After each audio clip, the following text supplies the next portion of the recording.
हर हर महादेव, जय भोलेनाथ। नमस्कार, मैं सुरभि आदर्श जीवन में आपका स्वागत करती हूँ। दोस्तों, आज का मुद्दा विशेष महत्वपूर्ण होने वाला है, जिससे कि बहुत से लोग परेशान हैं। देखिए, बच्चे जो हैं हमारा भविष्य है।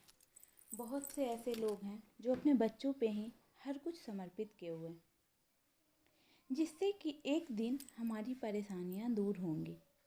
लेकिन अपने बच्चों का स्वभाव और रवैये देखकर मन उदास रहता है। तो देखिए, ऐसे में मेरा कुछ प्रयास है जो मैं लेकर आई हूँ और आशा करती हूँ कि ये उपाय पूरी तरह से कारगर होगी। उम्मीद करती हूँ आपके बच्चे में भी ज़रूर सुधार होगा। ये चीज़ें जो है आप करके देखिए। बाकी तो देखिए, रिश्ते नाते सगे संबंधी जो भी हैं अपने भाग्य और कर्म से ही मिलते हैं।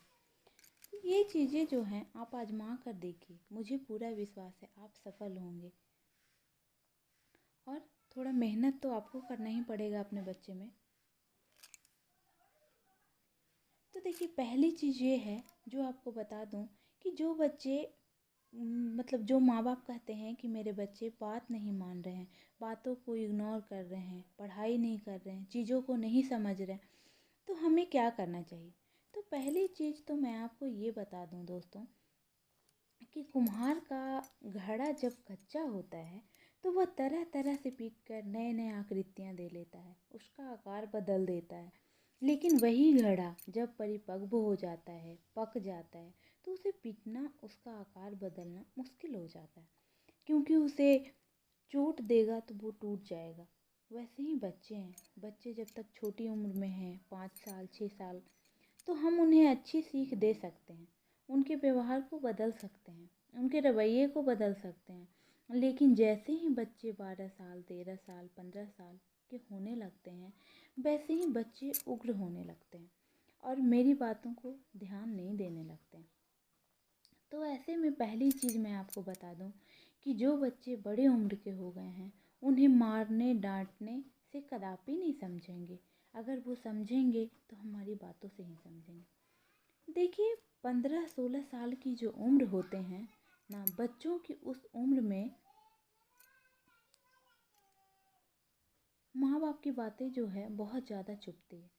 तो हमें माँ बाप को बच्चों से कैसी बातें करनी चाहिए वो जान लीजिए कि हम कैसी बातें करें जो मेरे बच्चे को बुरा ना लगे, वो मेरा बात को समझे। ऐसा होता है बहुत बार कि बच्चे को माँ बाप का बात बहुत चुभने लगता है। हमें अपने बच्चों से कभी भी गरीबी का दुख का रोना नहीं रोना चाहिए। ये बातें हमेशा ध्यान में रखना चाहिए। आप गरीबी का दुख का जितना भी रोना रोएंगी, बच्चे नहीं समझेंगे, क्योंकि उनकी ऐसी उम्र चल रही है। अगर आप लोग समाज शास्त्र पढ़े होंगे तो 12 के समाज शास्त्र में ये बताया गया है कि ये तूफानी अवस्था है और इस उम्र में सबसे बुरी चीज़ जो लगती है वो हमारे गार्जियन, हमारे पेरेंट्स की बातें होती है, वही लगती है। तो ऐसे में हमें क्या करना चाहिए जिससे हमारे बच्चे जो हैं हमारी बातों को पूरी तरह से समझ सके। तो देखिए, आपको जो लग रहा है वही सिचुएशन मेरी भी है और मैं भी एक माँ हूँ और मुझे भी अपने बच्चों को पालना है। और मैं भी यही सोचती हूँ कि बच्चा संस्कारी बने, भले ही वो ज़्यादा पढ़े लिखे नहीं, लेकिन गलत संगतों से बचे, गलत आदतों से बचे, नशे से बचे। और जो मैं खुद चाहती हूँ वही मैं आप सबको भी बता रही हूँ। पहली चीज़ें, जैसे ही बच्चे बड़े हो गए हैं, आप अपनी आदतें, अपनी रवैये को थोड़ा संभाल लेना चाहिए।